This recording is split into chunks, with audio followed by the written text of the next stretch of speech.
Welcome. This is the best in paranormal talk radio. This is Beyond the Darkness. I'm your host, Dave Schrader, along with me, Tim Dennis. I'm excited about tonight's show, Tim. Oh, yes. You know, we've been doing some interesting shows recently on ancient civilizations and histories, mysteries, and people are really taking to it. They like this angle and this part of our culture and the world culture. And this guest has been somebody that I've wanted to have on for a long time. As a matter of fact, we might be having him visit with us again in a not so distant future on a totally different topic, Tim. Totally different. Something that our listeners have been begging for a return of. And that's all I can say at this point. Just teasing it out there. All but right. maybe sometime in the next month you'll hear our guest join us again and discuss another book that he was a part of. To give you a quick rundown for the rest of the week, Josie Varga will be with us on Friday. A Call from Heaven, Deathbed Visits, Angelic Visions, and Crossings to the Other Side. Tomorrow we have Dr. Alexandra Shorin who will be joining us. Have you been hexed? Recognizing and breaking curses. Tim, you believe you've been hexed. You believe that there's a family lineage issue with curses, don't you? I think there's something going on, Dave. Really? Yeah, because I have the worst luck in the world. I think it depends on how you look at it. Yeah, and I've been told that. I've been told, stay positive. I absolutely try to stay positive in every way I can. But it just, no matter how positive I stay, no matter what I try to do, the worm turns negatively every single time. And I can't tell you what it is. Well, you know what's weird is, I mean, you're, can I say where you got a pretty high up person in your family lineage? I do, yeah. Yeah, you can mention it. You mentioned it. What was his role? Bernard de Tremblay was the fourth Grand Master of the Knights Templar. So do you think that maybe he took on a curse that's been passed down through your family? You know, I'm still doing research on him. He was beheaded in kind of it's been reported in one way how he was beheaded, but believe it or not, there's an alternate story that actually ties to the Ark of the Covenant, because at one time my family was in possession of the Shroud of Turin. Your family was? Yes. Really? Yes. And you didn't invite me over to take a look at it? No, well, this is why we're not as close as we used to be. I used to wear it around as a scarf at one time when I got cold. Turns out it's nothing mystical. It was just some ketchup on your face and you wiped it off on a sheet, right? Yeah, that's all it was. No. Really? So there's belief that your family was actually in possession of the Shroud of Turin at one point. Oh, yes, they were. They were in possession of it at one particular time, but the belief is that Bernard may have lost his head going after the Ark of the Covenant. Wow. Yeah. So that's very cool. But that is not quote unquote official history as it's written. The way it's written is that Bernard lost his head while going after treasure for he and his men, and the way it's written is that maybe he got a little too greedy. So maybe, again, treasure hunting, curses, maybe there's some of this that goes along with it, Tim. Maybe. I don't know. Well, we'll definitely, you got to keep us abreast of this, man. You got to start writing this stuff down and share a book, man. People have been waiting for you to do something besides sitting there playing good music. Oh, that's true. Yeah. You got to get to it, man. Get a book out. Talk about your family lineage, especially if you've got relatives that have been beheaded in search of the lost Ark. That's not everybody's got that in their family, Tim. No. My grandpa bumped his head once leaning over to pick up a pack of Lucky Strikes, but that's about the extent of that. Well, yeah. So not as intriguing as your family history, but we'll talk about hexes and curses. And the good news is, Tim, that Dr. Alexandra Shorin believes she has ways to break these curses if you believe in them. Well, good. Yeah. So that's something that you can maybe get some relief from. We'll do that tomorrow. So do you believe you've been hexed? Do you believe that you've got a curse? Email me, dave@darknessradio.com, because I would love to hear your stories, and we'll share them on an upcoming Parashare Monday. So do you believe you've been cursed or hexed? How did you find out, and what did you do to break that spell?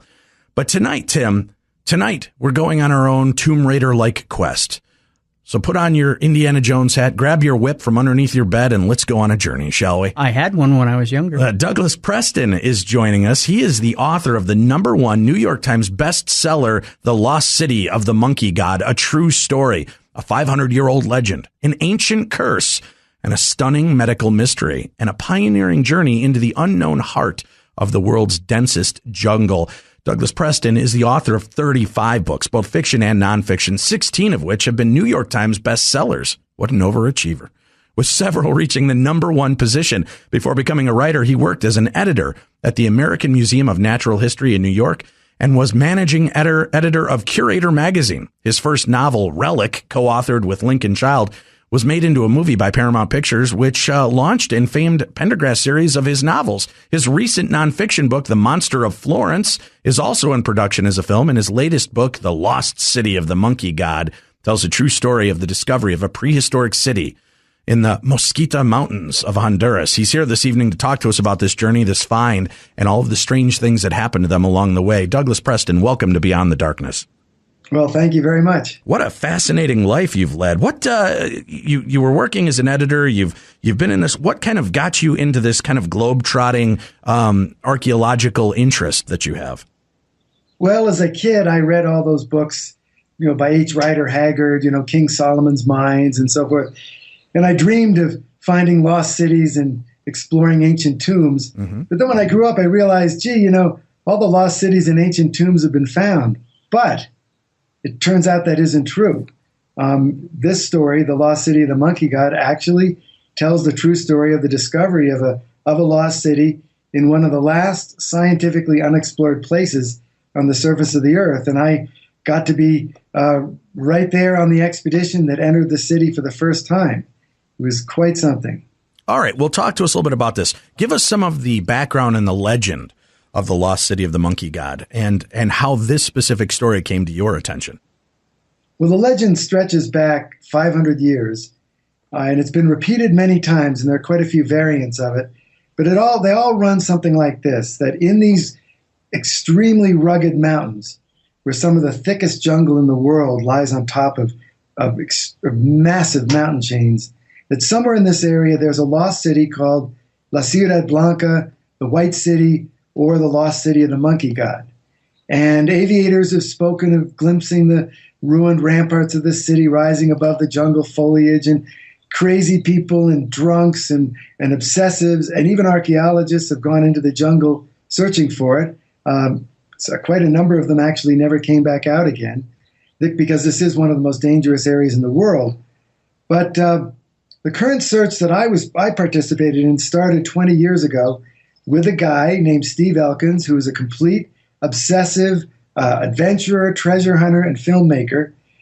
And he was sure that he was going to be the guy to find the lost city of the Monkey God and film the discovery.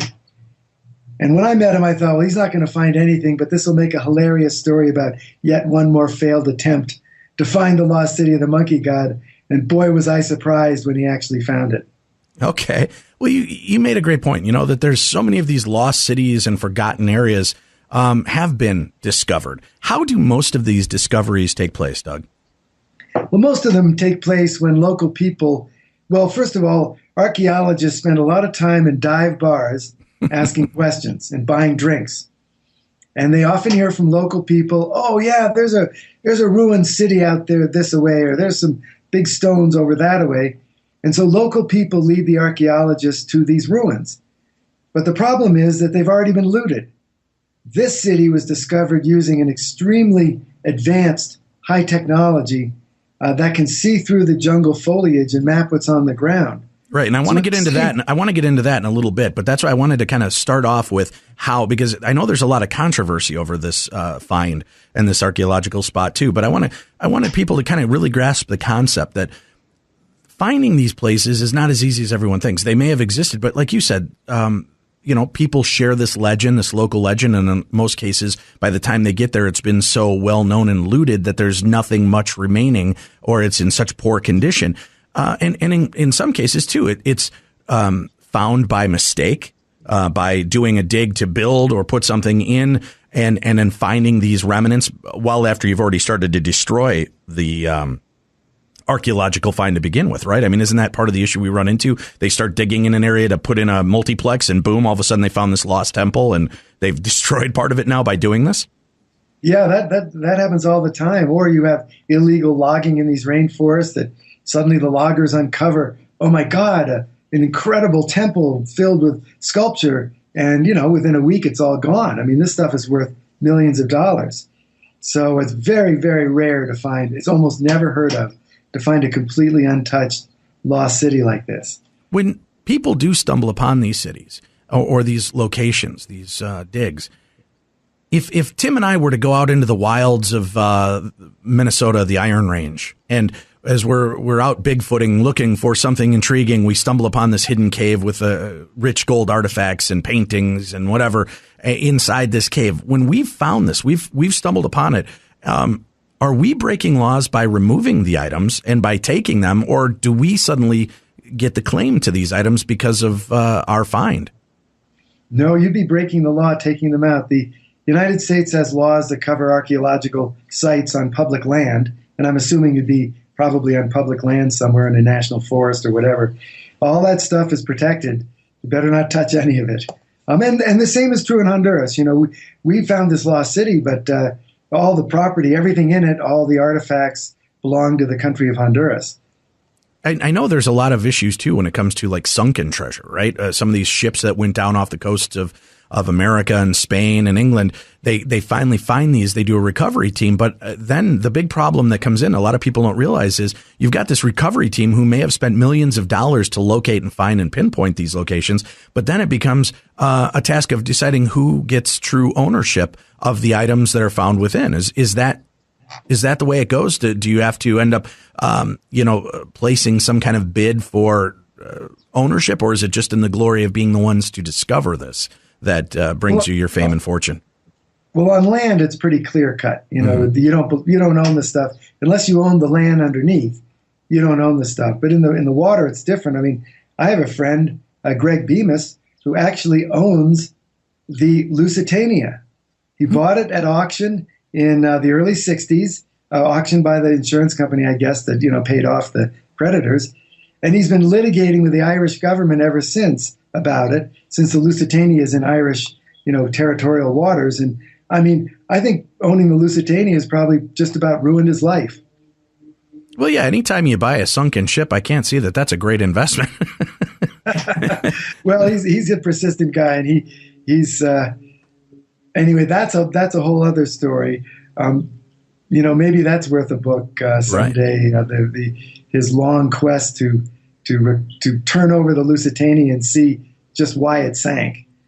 But well, let me start to find out a little bit about the area that this lost city resided in. I mean, again, most of us armchair explorers, right, that are sitting comfortably at home watching Raiders of the Lost Ark or Destination Unknown, any of these shows where they go out exploring, our only knowledge of these sites is what's spoon-fed to us by Hollywood.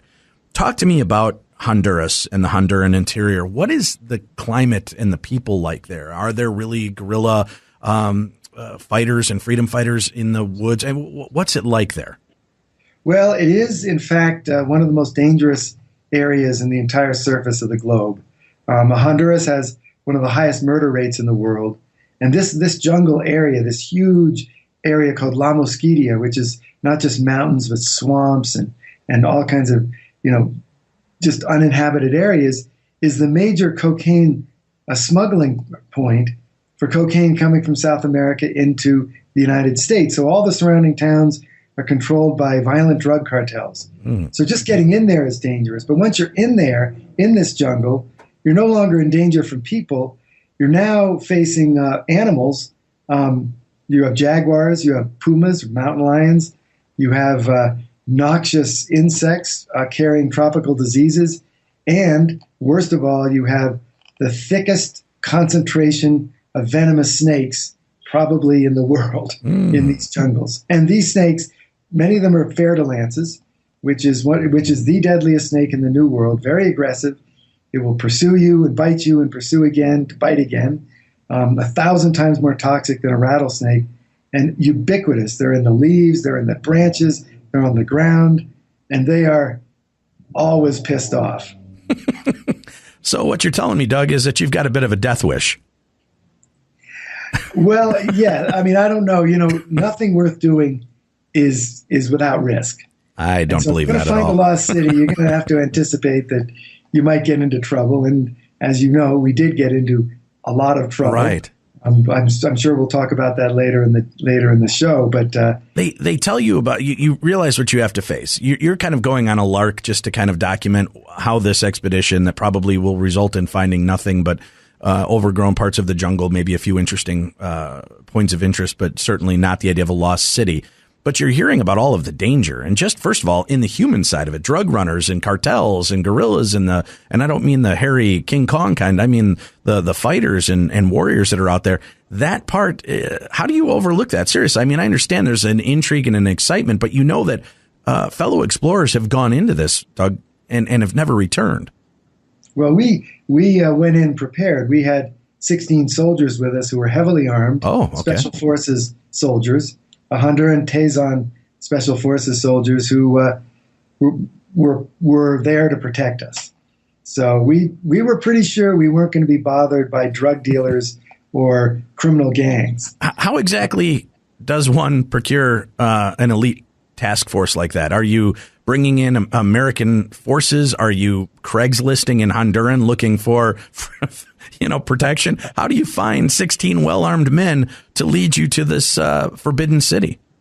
Well, you basically, it was a joint Honduran-American expedition. Okay. And we said to them, look, we need to cooperate with the Honduran military on this. I mean, the Honduran Air Force had helicopters that we needed. They had the soldiers we needed. And they had the expertise we needed. But we also hired 3 British ex-SAS jungle warfare specialists, the top 3 guys in the world, actually, very expensive, whose job it was to keep us alive in the jungle. And boy, I'll tell you, these guys were tough. Although they're British, so, they drink their tea with their little pinky raised. And, you look at them and you say, well, I mean, how tough are these guys really, with a British accent and all that? But on the first night when I saw one of these guys kill a fer-de-lance snake that was larger than he was, with the venom flying through the air. I mean, this snake did not go gently into that good night. I saw that and I said, my God, these guys are tougher than we even dreamed they were. Have you not watched James Bond? You should know those guys know how to fight. Well, you see it in right. the movies, and you think, well, people aren't really like that. And then when you see someone actually wrestle a snake to the ground that's bigger than he is, with fangs more than an inch long, and decapitate that snake, and then have to continue to fight the headless snake. When you see something like that, you think, wow, there's no CG involved here. This is the real thing. Yeah. Was it at that point on your first day when you saw that happen that you thought, you know what, maybe I don't need to document this part of the story and I'll just go back home and you phone it into me for the rest of the ride? Well, I would have been nice. I could have thought that, but there was no getting out. It was a night.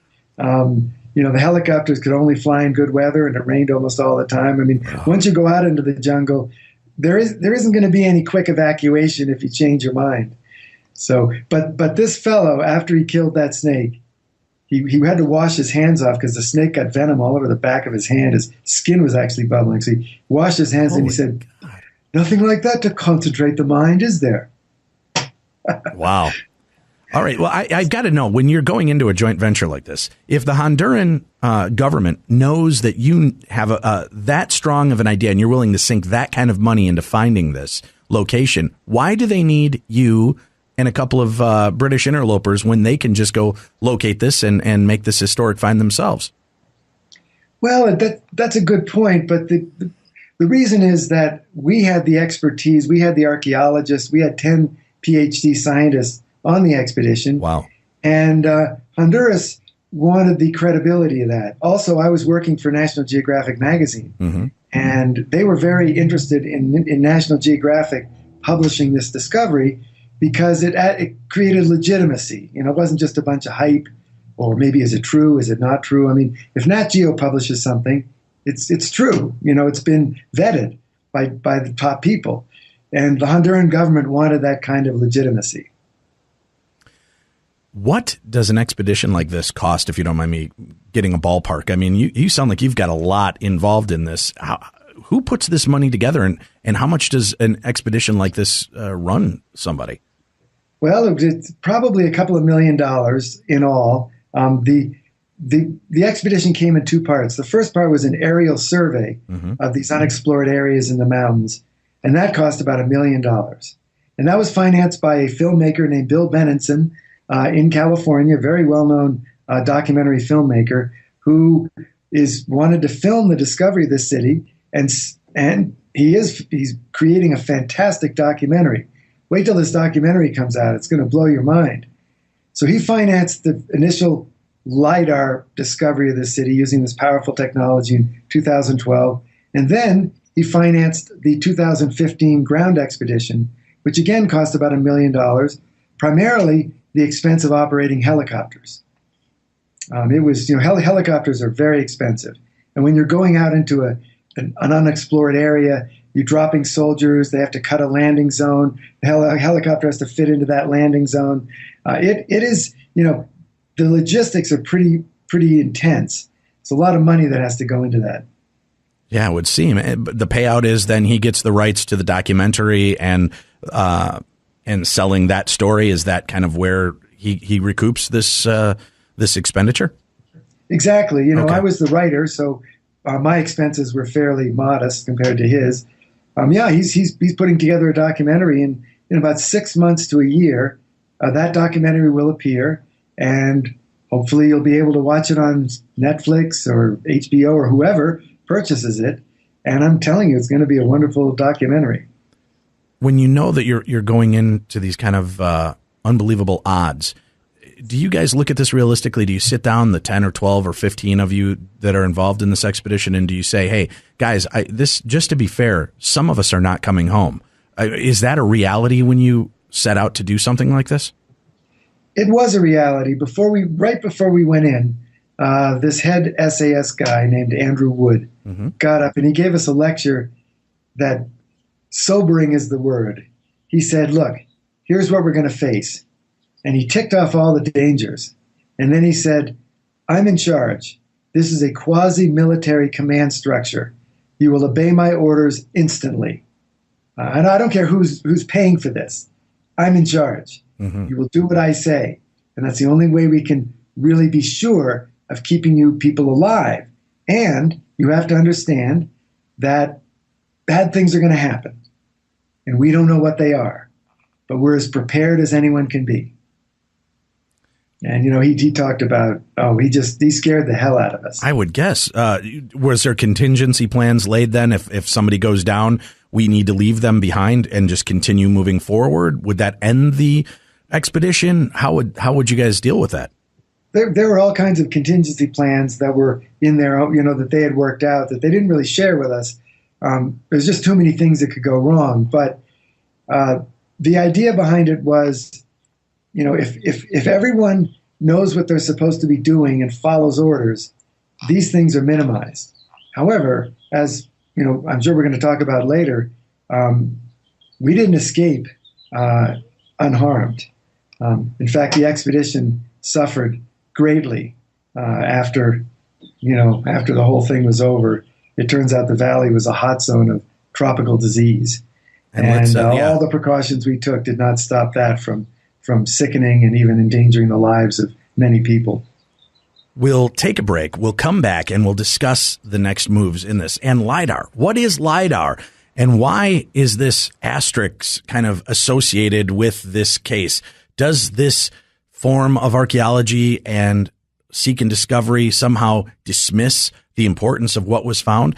We'll talk with Douglas Preston, our guest, as we continue. But Tim, it's a scary enough world around us every day. Oh, yes. Right? When you have to find your way, machete your way through the nonsense of red tape and paperwork, when you want to go out and find a new or used vehicle to get you from point A to point Z, whether you're on your way from home to the store or your way from home to the lost kingdom of the monkey god, you have to have a reliable vehicle. Oh, yeah. Am I right? Oh, yeah. And it can be scary. Negotiating your way through these torrential downpours of false advertisements and fake promises. You get to the site to find out that the car that you came for is no longer there or is exponentially more expensive. That can be intimidating, right? Very much. I mean, these guys are fighting snakes and mosquitoes and drug running gorillas. That's one thing. But man, you really want to be frightened? Go try to buy a new car or a used car. Oh, God. All right. That just shows you just how big of pansies Tim and I are when it comes into the real world. Very much so. And that's why we rely on TrueCar. TrueCar has been a big help for us, and we want to make sure our listeners know about this. TrueCar has over 3 million cars sold, over 13,000 dealers out there, Tim. And at this point, nobody's been lost. And we didn't even need an SAS agent from the Britain intelligence agency to get us through that many. Right. That's how safe this is. Right. Yeah. You want to know that when you go purchase this car and you pop open the glove box, Tim, a most poisonous, venom-spitting demonic snake is not in there waiting for you. Thank God. Right? Who wouldn't pay for this knowledge, Tim? Right. They have over 700,000 pre-owned vehicles available, and you get an average savings of over $3,000 from the manufacturer's suggested retail price. So True Car is the way you want to go when you're looking for a new vehicle, whether it's new or used. I promise you're definitely going to appreciate it. Tim and I do. And there are 700,000, Tim. Let that number just kind of ruminate, would you? Okay. 700,000 pre-owned vehicles available from True Car, certified dealers. Wow. You get to use the True Car program, and you'll find exactly what other people are paying for the car that you want. So you know you get a fair price, and you can feel confident when you make the purchase. So with True Car, you connect with a local certified dealer of your choosing, so you can enjoy a quick, easy buying experience. And using True Car, you can easily find the new or used car that you want. So do us a favor, be safe. Instead of sending you out into the wilds of the world and maybe facing the guerrilla tactics of shady car dealers or, putting yourself in harm's way of the venomous bite of overpriced vehicles, this is the way you can protect yourself. True Car. Check it out. So when you're ready to buy new or used, visit True Car to enjoy a more confident car buying experience. And if you're like me, if you're the armchair explorer, Tim. Oh, yeah. You really get most of what you learn from life from sitting at home comfortably behind your TV screen or computer monitor. Nothing wrong with that. No, if you want to get out and you want to investigate the world, well, I invite you to come with me because I put together my own task force, Tim, my own elite force to go out and explore the wilds of the paranormal and supernatural realm. This August, I'm going to England, our British invasion first wave. Why first wave? Because our second wave sold out so fast in September, we had to bring it back. And we're going back in time to August to do the first wave now. Wow. Right. And my elite task force, Neil Story, Tim. All right. He sounds like every British cartoon character you've ever heard. And those guys are always good at exploring, so it's safe. Right. He knows the lay of the land. He's going to be our guide on this treacherous journey into the supernatural and paranormal. We'll get to investigate haunted castles and crypts. We'll get to check out pubs where they are known to have many spirits besides the drinking kind, Tim. Oh, wow. We'll get to check all that out, and we're going to have a great time. This is the first trip, hands down, from start to finish, I've been involved in making sure that every aspect of it gives us a feel for the paranormal and the rich history of England. And Neil Story is our guide on this trip, along with his fiancée, Fiona. So we're going to have a great time with that. Tickets are on sale right now. We're already half sold out. Our first trip sold out in 18 hours. We just launched this brand new trip over the weekend, and we're already half sold out. So if you're interested, check out darknessevents.com. And next year, hopefully, Tim, your feet will be better, your mouth will be better, your back will be better. I can take you on one of these tours so that in the event that we do need a virgin sacrifice, I've got you with. You'd sacrifice me? Well, Tim, in times of need, somebody's got to go. And let's face it, I'm kind of important. Well, there's that. No, but I want you to come with us. Hopefully we're going to get to one of these trips. And I'm thinking we might hit back into Romania again. To check out and follow the trail of Vlad the Impaler. We'll follow the real track of Dracula, or who knows, we might go back to England for a totally different trip. We had to cut out about 8 to 12 places I wanted to see on this trip that we just couldn't fit in. So we're always looking for new adventures. And if you want to join us on any of these adventures, darknessevents.com. And if you're more of a homebody, don't want to go out of the country for fear of tea-spitting mosquitoes, Tim, in England. Tea-spitting mosquitoes? Yes, they're very, they spit tea right in your face. It's not a good thing. You want to join me right here at the Oddfellows Asylum in Missouri, the Belvoir Winery, where not only can we hunt ghosts, Tim, but we can get drunk as monkey gods. We can have a good time while we're out there and get to investigate the paranormal along with Bill Chappell and Chris Fleming. We'd love for you to join us. You can find more information about that event that's coming up in July as well, and all the other ways you can meet up with Tim and I as we traverse this planet of ours and seek of the truth of the paranormal. So come on out and join us. Check out darknessevents.com for updates on that and more. I'm Rob Cisternino, the aptly named Rob Has a Podcast, where we're creating fun, smart conversation around reality TV games like Survivor. And this March, Survivor Game Changers is finally here. Join me weekdays for episode recaps, player interviews, and of course, your feedback. So if you're ready for a game change in your own Survivor experience, download Rob Has a Podcast at podcastone.com on the Podcast One app or subscribe on iTunes.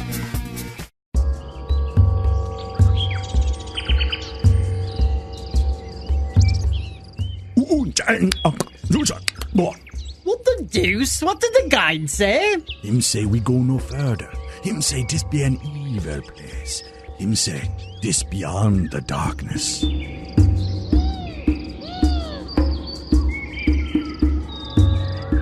And we're back. This is Beyond the Darkness on a Wild Wednesday. Douglas Preston, our guest, the author of The Lost City of the Monkey God, a true story. All right, we've heard a little bit about the background of this expedition and what we were going in search of. You mentioned something called LIDAR. Can you give us a little bit of a history on what LIDAR is, Doug, and how it was used in this amazing find? Well, LIDAR is short for light detection and ranging, and is a very powerful technology. And it was used to discover the lost city in 2012. They had to bring a plane down from the University of Houston, and the guts of this plane had been ripped out, and inside is $1 million machine, LIDAR machine, and they fly this plane over the jungle canopy, and it fires hundreds and hundreds of thousands of laser pulses a second down into the canopy and measures the reflection. Mm-hmm. And even in the thickest jungle, there are gaps between the leaves. If you lie down, if you're in the jungle and you lie down on the ground and look up through the trees, you will see little bits of blue sky here and there. And so what LIDAR does is it finds all those little holes. So some of those laser beams reflect off the ground and come back up to the plane. And then using software, they can remove the reflections from the leaves and the trunks and so forth, leaving just the reflection from the ground. And that reveals what's on the ground. So it's like a light sonar.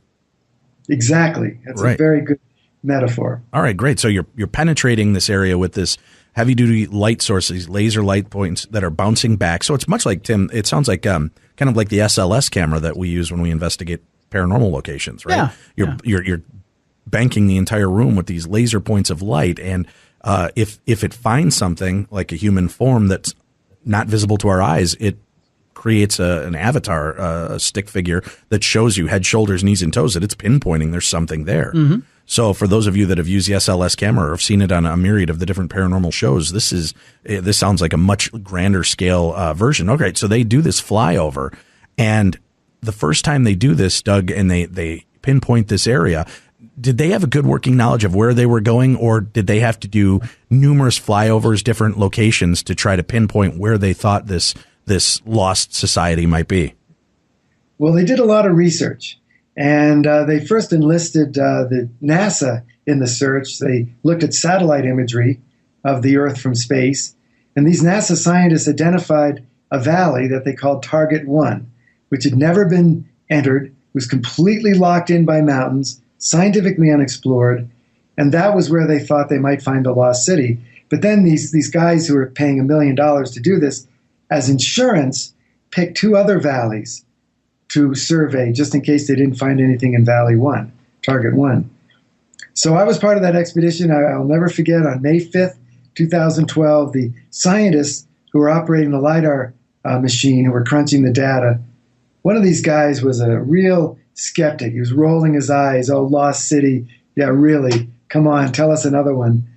And but he came running out of his bungalow in Honduras, yelling and waving his arms, looking like a raving Christopher Lloyd. He said, "There's something in the valley. There's something there." We said, "What is it? What is it?" We're all running now. I'm not even going to say. You just have to look. So we piled into his room and we looked at these images on his computer. And you didn't have to be an archaeologist to see the pyramids, the plazas, the earthworks, the canals, irrigation canals, terracing, just strung along miles of this river valley. It was unbelievable. I mean, I've been writing about archaeology most of my career, and I've never been part of a discovery like this. Usually there are people crouching in the ground with a toothbrush, brushing dirt away from something. Mm-hmm. That's a discovery. You don't find a lost city. Wow. So you've now found this information, you're able to sift through it, make sense of it, and you see that it's not just a small anomaly, but it's this huge city that is there. What is the initial reaction of everybody on site when this information bounces back to you? Well, it was just phenomenal. I mean, I'll tell you one thing. This scientist who first saw this image, had been keeping a notebook, meticulous notes, right next to his computer every day, writing down everything he was doing. That's what scientists do.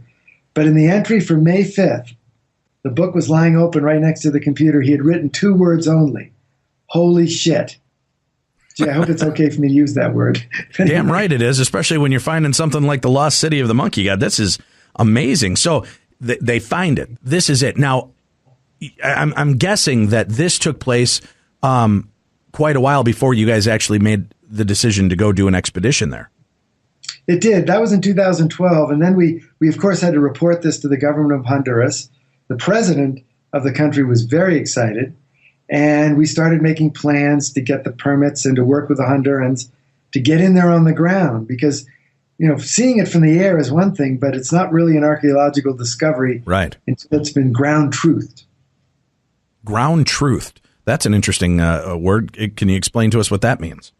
Well, it means that if you think you have something, you have to go there on the ground, stand over it, pick it up and look at it Okay. and confirm that it's real. All right. So it's being hands-on instead of just taking a look at this.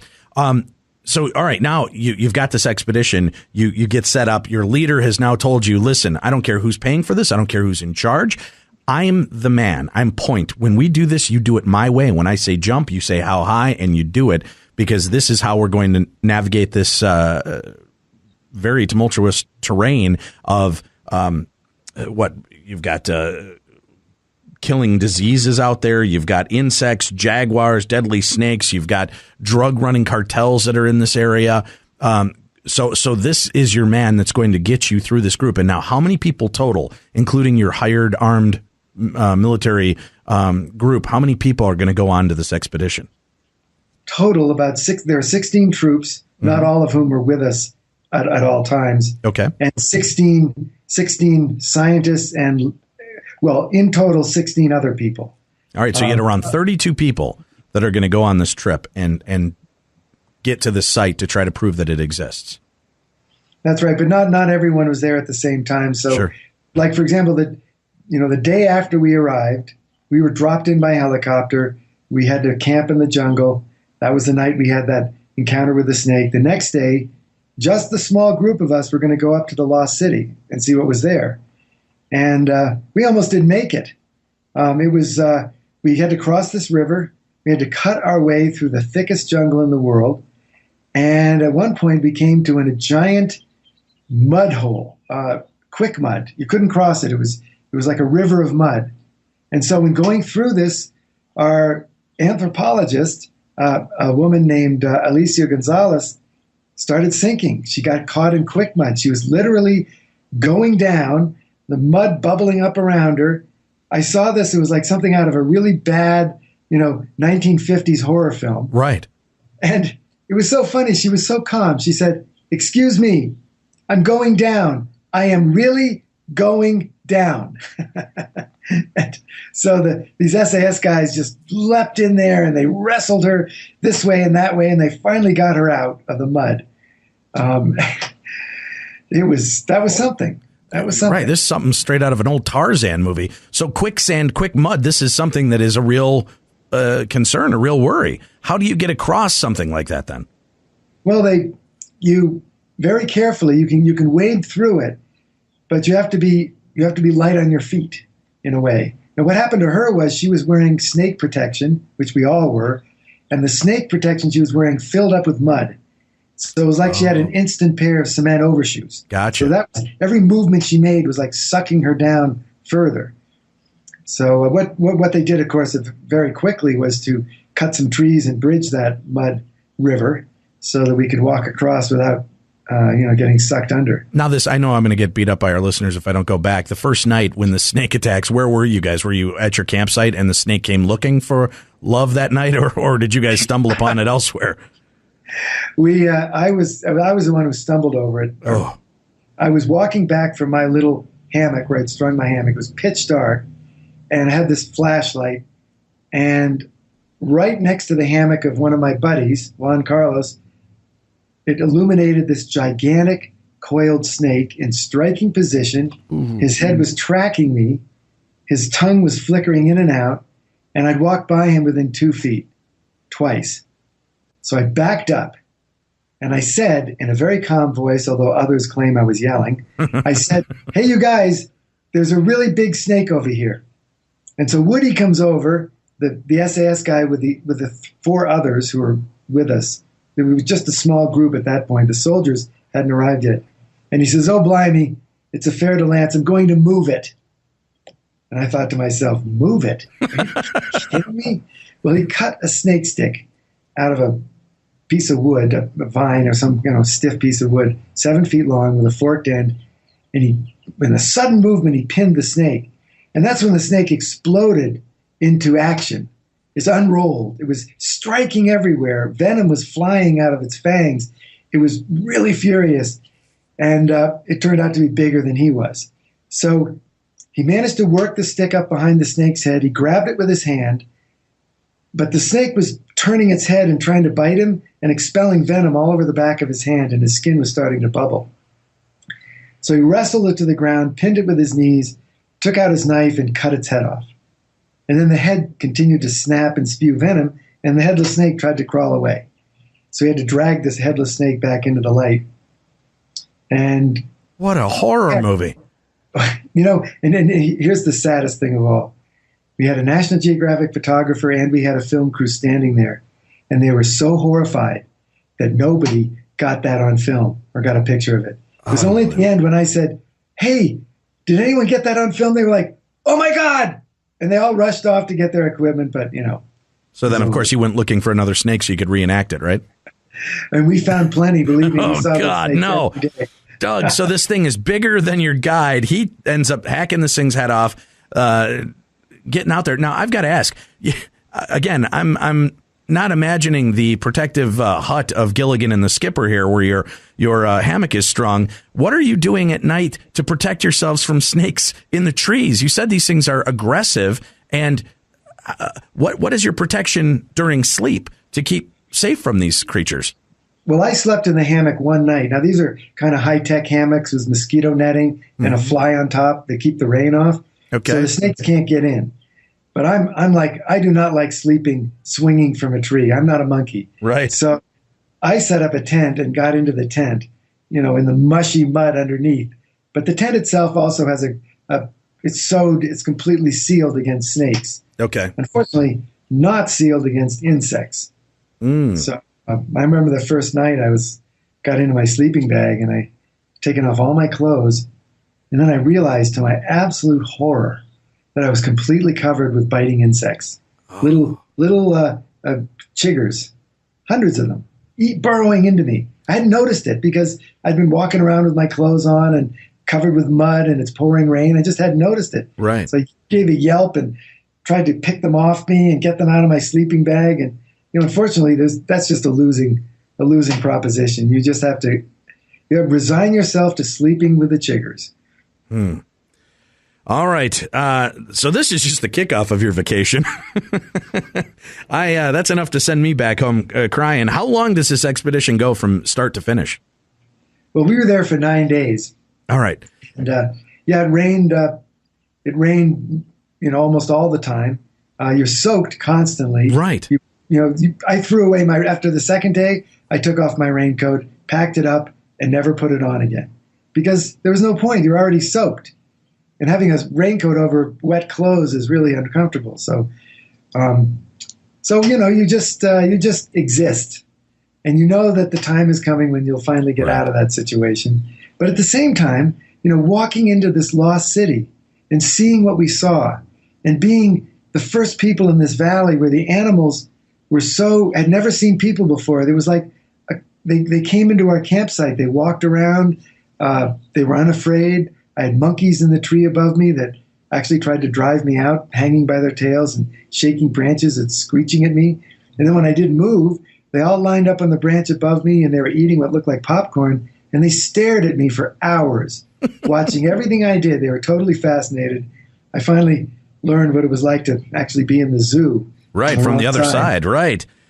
Wow, all right. So how long, once you guys make this bridge over the quick mud to get over there, how long is the trek from your original base camp to the threshold of this lost city? It was about a quarter of a mile, okay. And it took us about 45 minutes. Oh, that's it? Okay. Yeah. And we were lucky that we found a landing zone right below the ruins. That's right. Actually, the landing zone was kind of right in the middle of this archaeological site. Mm-hmm. So we got up there, and I have to tell you, it was a huge disappointment. Really? Why? The jungle was so thick that even standing at the base of the pyramid, we couldn't see it. The archaeologists are saying, right there is the pyramid. We were like, where? Right there, 10 feet. And you actually had to walk up to it and practically bump your nose into it to find it. The jungle was so thick that if you put that jungle down in Times Square and put yourself in the middle of it, you could not see any of the buildings around you. You wouldn't even know that there were buildings around you. Wow. So what then is the case? Now, when you go into this, we need to clear this area? Is there certain laws and regulations about chopping down the foliage to get to the actual structures? Well, we didn't do any clearing or very little clearing. The archaeologist had these really sophisticated GPS machines which showed us where we were. So he would say, okay, over here is the pyramid. Over there is this big earthwork. We're standing in the middle of the plaza, like the Times Square of the ancient city. And, of course, even though we couldn't really see the buildings because they were covered with vines and trees, we found the artifacts, unbelievable artifacts. I mean, we came at the base of this pyramid. We came across an area where 52 beautiful stone sculptures were peeking just out of the surface of the earth. And the first thing I saw was this jaguar coming out of the earth, this snarling jaguar. And that was really an amazing moment to see that and to realize that underneath us were many, many gorgeous stone sculptures. There were stone thrones. There were great jars covered with carved snakes and vulture heads and things like that, monkeys, beautiful stuff.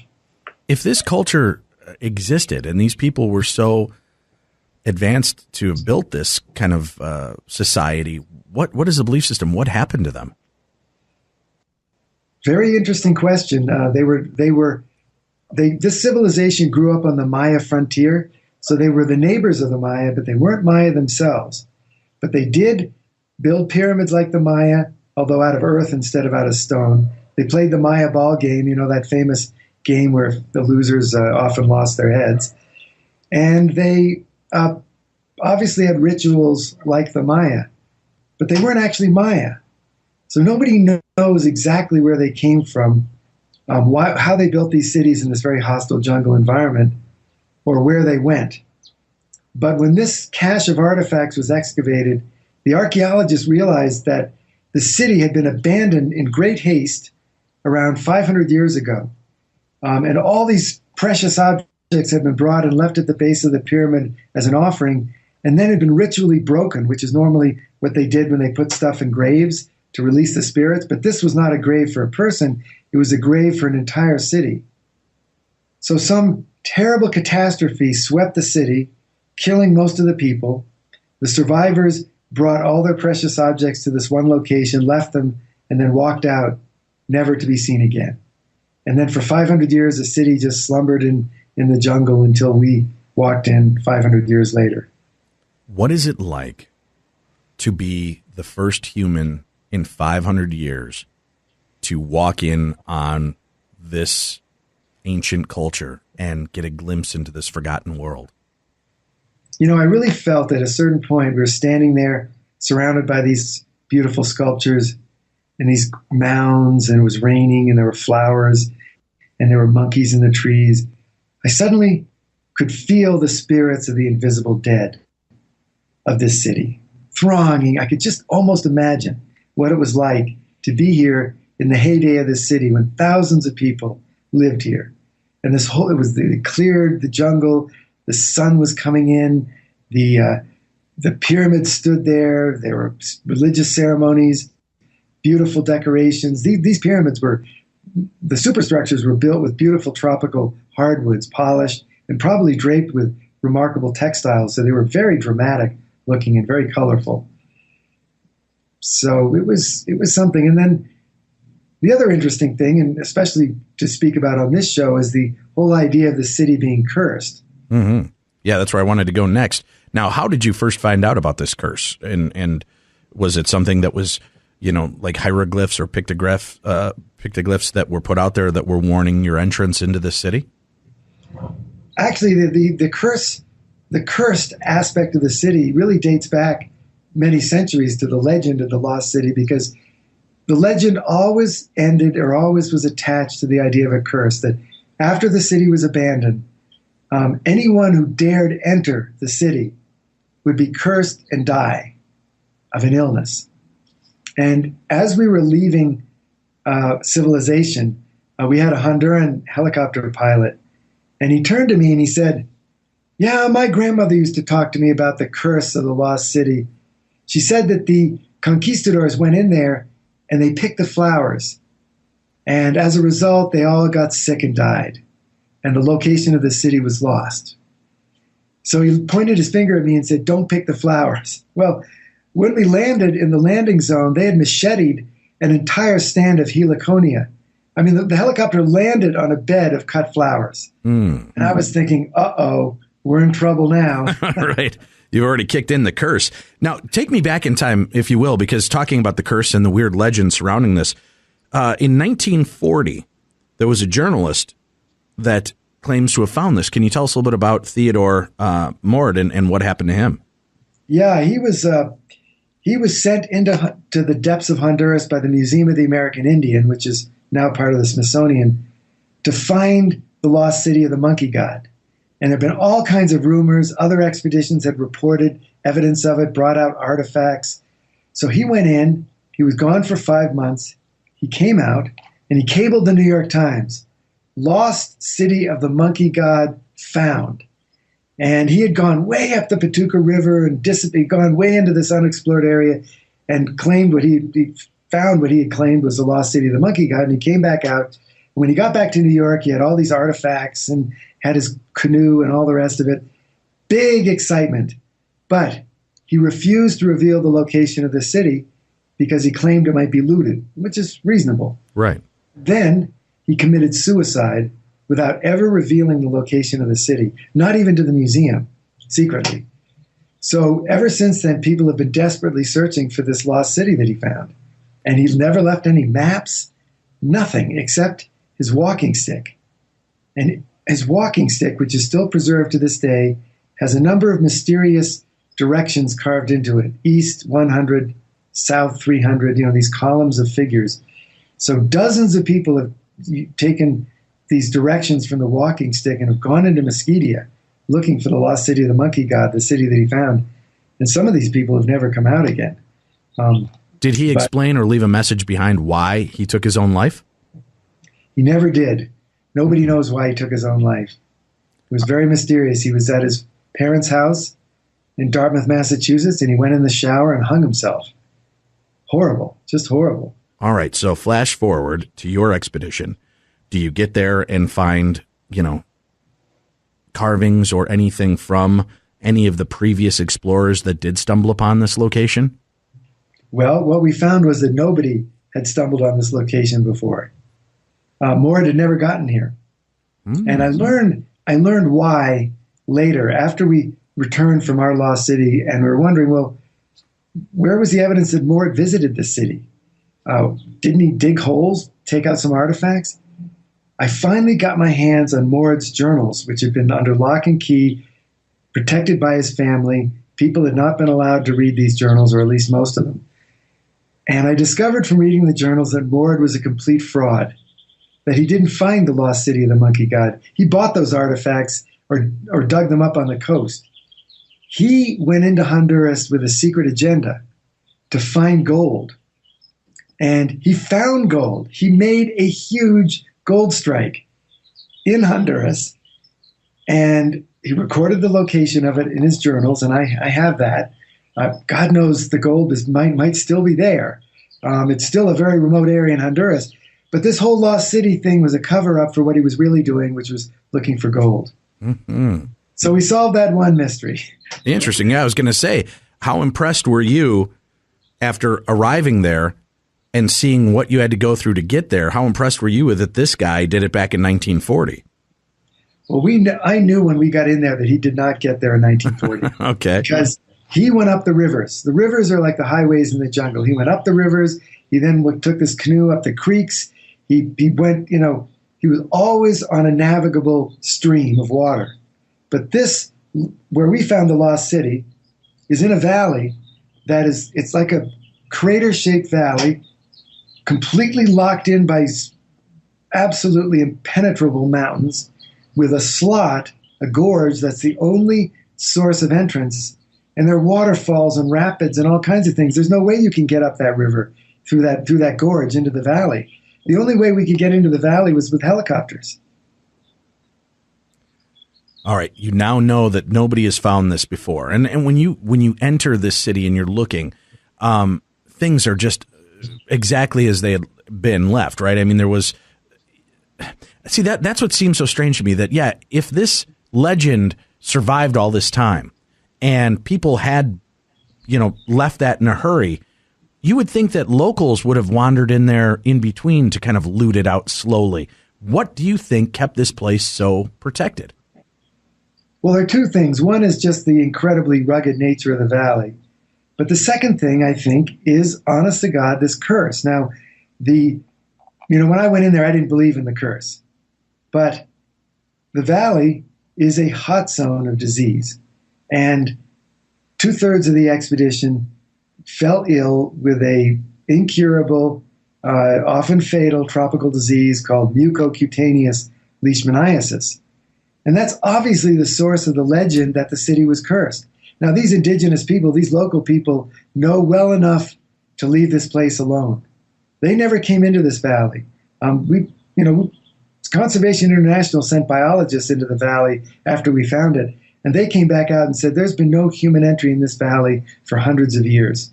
And I think the reason is because these indigenous people know about the curse. They've been, they're not stupid. They're staying far away from this place. All right, so let's go back into the expedition itself.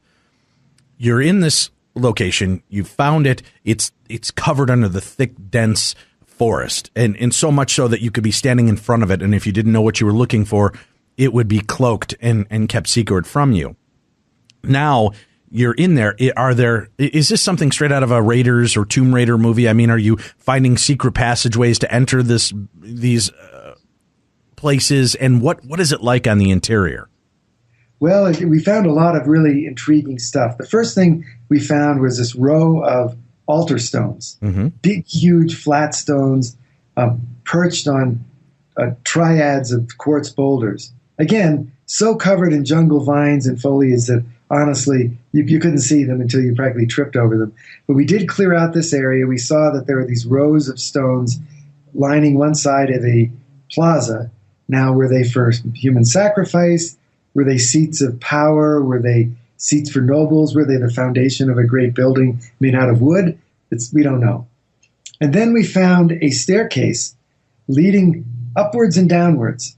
The upper part seemed to have washed away, and the lower part went down into the earth. Well, we didn't excavate, and that's not been excavated yet, so we don't know what's down there. But it's right at the base of this earthen pyramid, and it does appear to lead somewhere, but who knows where. And then the artifacts that were found, these 52 sculptures, once that area was cleared and we started to excavate, and we uncovered not 52 sculptures, but 500 sculptures. Wow. Lying in this area, with many more still there. Remarkable. We only excavated 200 square feet. Now, this city covers a square mile or more. So you can just imagine what's there waiting to be uncovered. Well, yeah. But speaking of uncovering things, what type of indigenous creatures are you unearthing as you're digging through this and finding this location? Is it overrun by the local beasts, snakes and spiders, or is it pretty untouched even by that?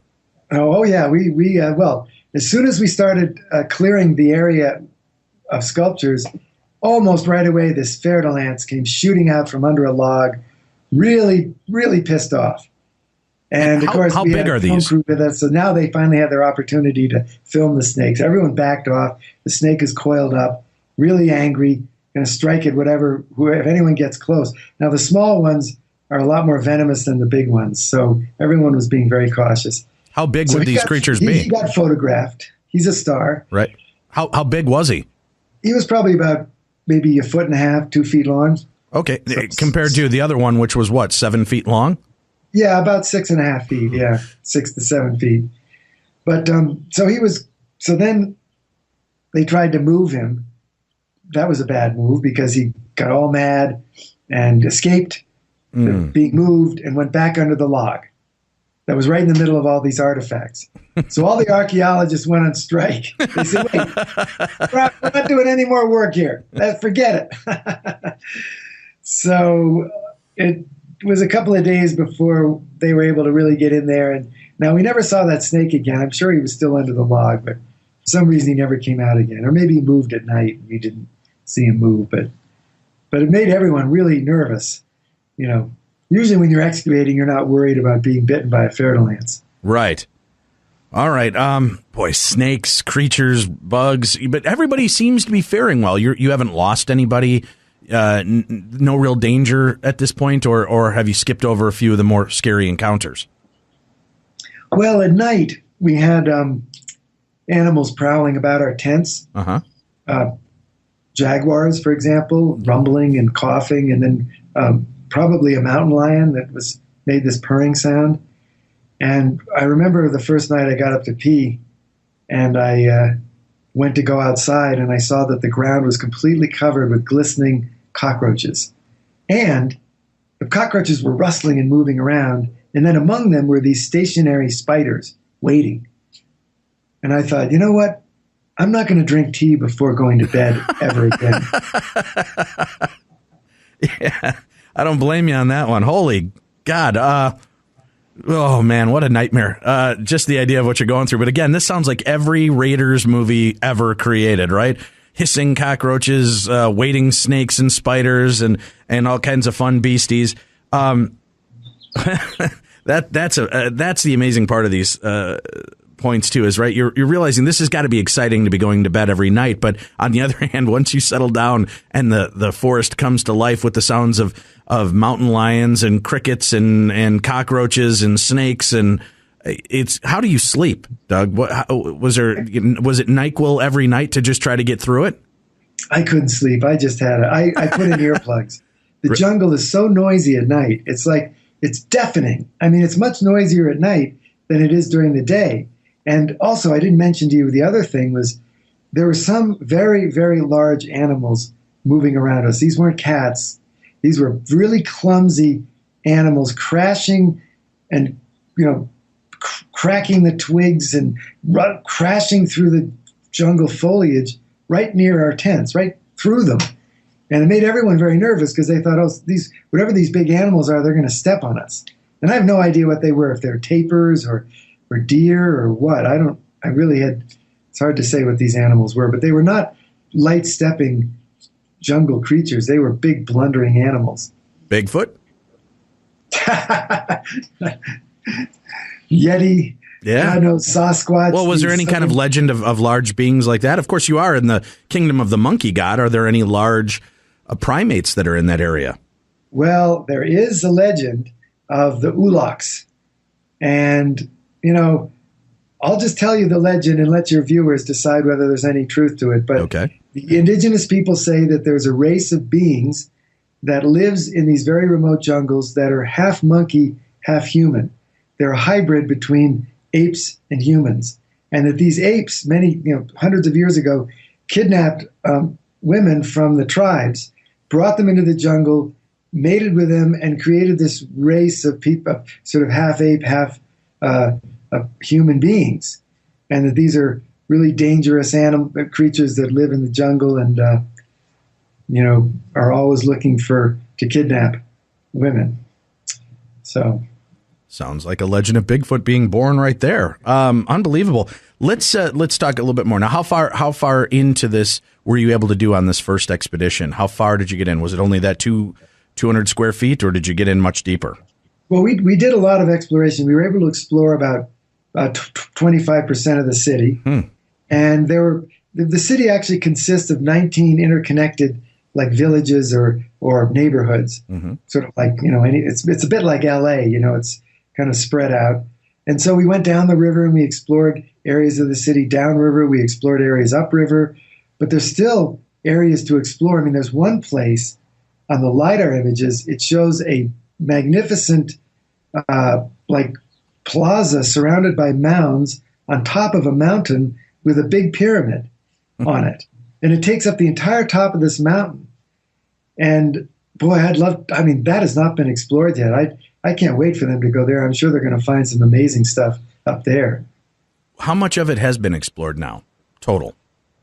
Well, the archaeologists said only about 10% has been really thoroughly mapped. Another 25% has been visited, and about 75% remains unexplored. Were you finding remains of the indigenous people there? Well, here's something very cool. This is some news that is not, you're hearing it on this station for the first time. These biologists just came out from examining species of animals in the valley, and they found a very rare species of bat that only lives in deep caves and doesn't fly very far from the mouth of those caves. And they found these bats in the ruins. And they said to me, there are big caves nearby. And the archaeologist said, well, when those caves are found, that's where the necropolis of this civilization will be. Because these people buried their dead in caves. They did not bury them in the ground. They put their bones in caves, and they left offerings of pots and gorgeous items, and often beautiful items made out of gold. So when those caves are found, they're going to find unbelievable stuff. Do you have any interest in returning for another expedition there? Well, if they find those caves, I'm definitely going back. Even knowing what happened to you and 2/3 of your group? Well, yeah. I mean, first of all, having gotten leishmaniasis, I can't get it again. And secondly, I mean, honestly, the one thing I'm really afraid of are those snakes. That's the one thing. But I bought myself a pair of really expensive snake gaiters, cost $200. And I did ask the manufacturer, I said, did you test these against the fer-de-lance? And they said, no, we didn't. And they're not guaranteed against the fer-de-lance either. But I thought, well, they're still the best made. So anyway. All right. Well, let's talk about this. I mean, Doug, knowing what you know and everything about this expedition, what is an acceptable level of danger in the pursuit of discovery? Well, I've done a lot of dangerous things as a journalist, taken a lot of risks. And honestly, I feel like if leishmaniasis is the only thing that's going to happen to me, I'm probably ahead of the game. I mean, I many years ago, I was in Cambodia, in Khmer Rouge held territory. That was a lot more dangerous. Landmines, exploring Cambodian temples that have been landmined by the Khmer Rouge.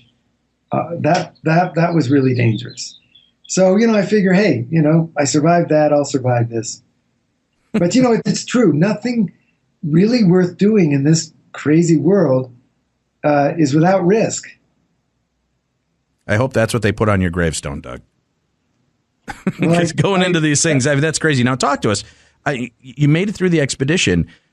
Was the disease starting to show its ugly head while you were on the expedition, or did it wait until you got home before it unleashed?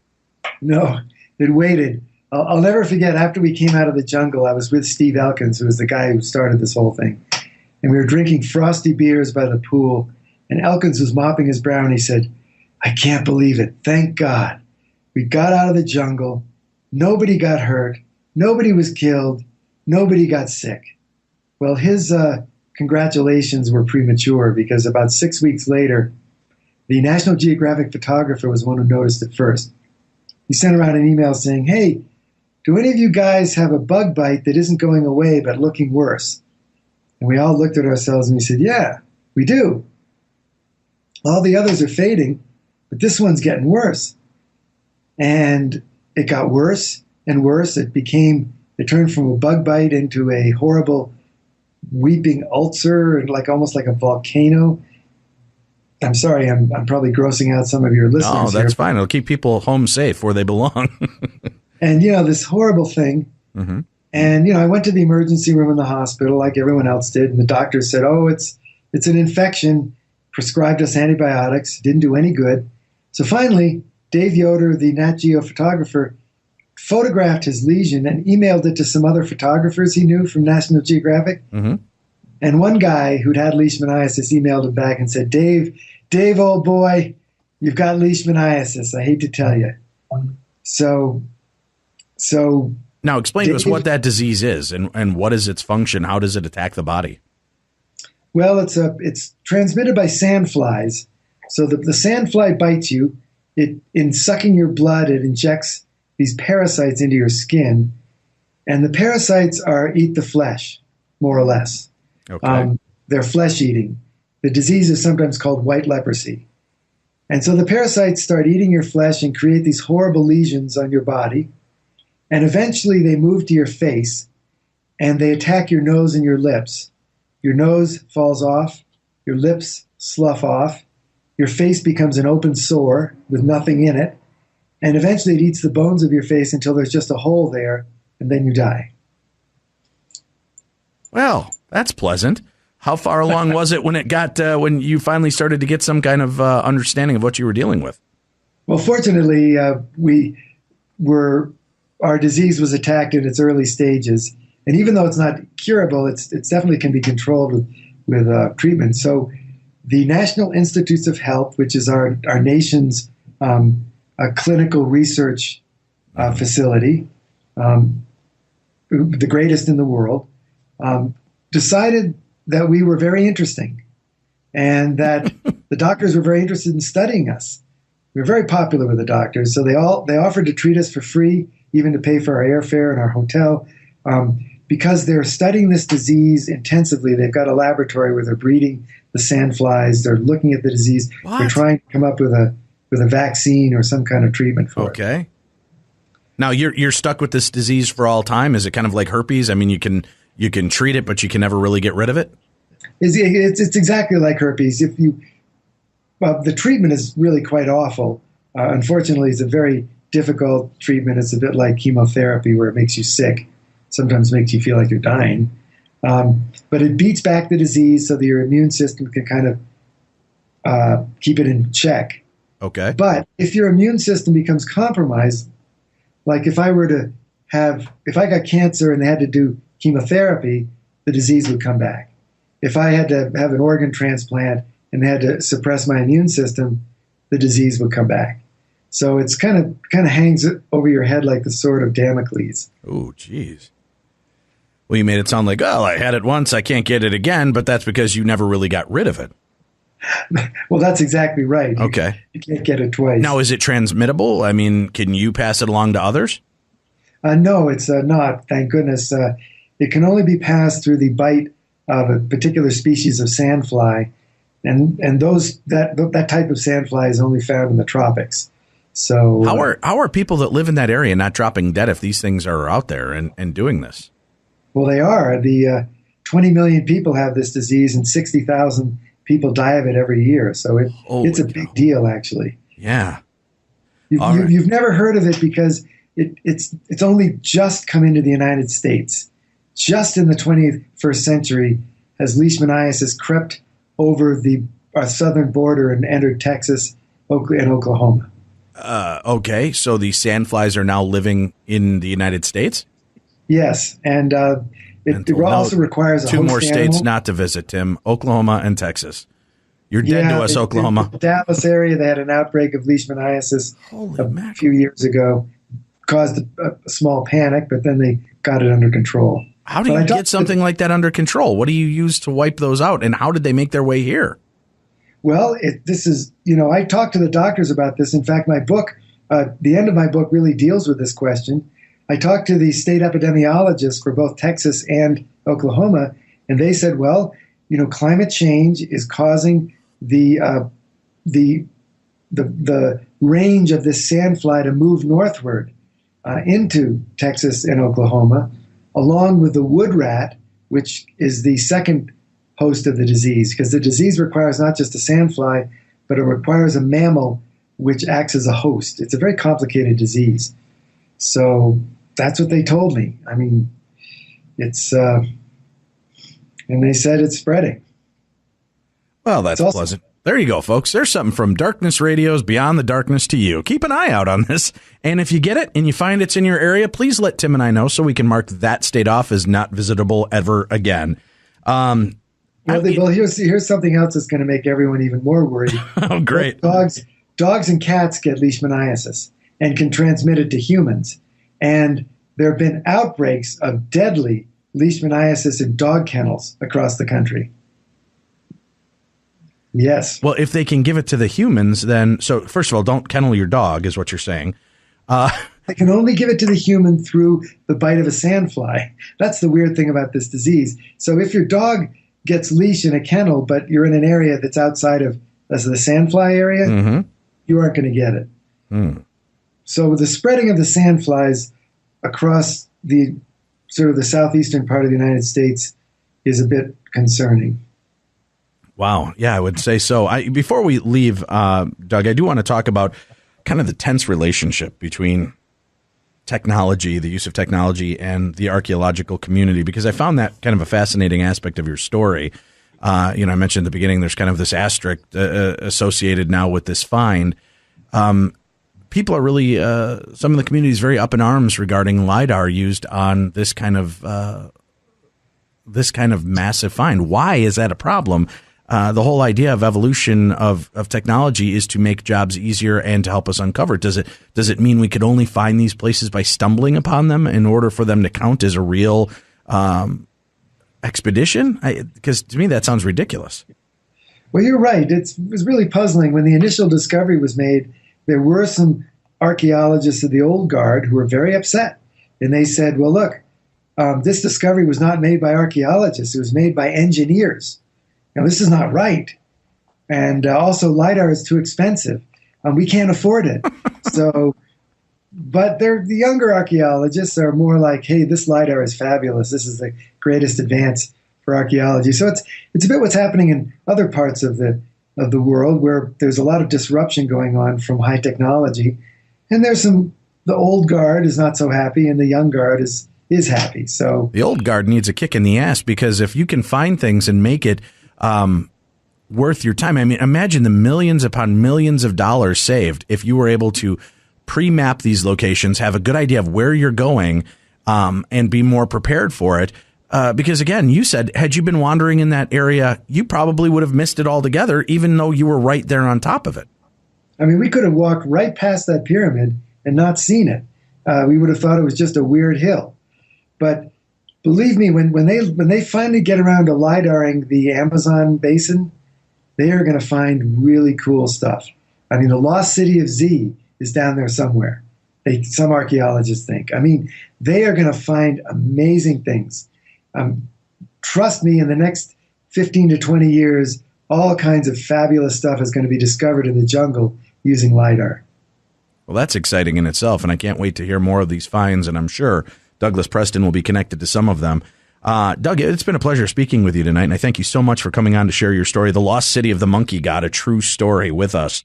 And the invitation is there. I do want to visit with you again in the near future regarding your other book that we discussed off air. I don't want to give too much away for our listeners yet, but we're working on bringing an aspect of our show back that I'd love to have you join us for, so we can count on that, right?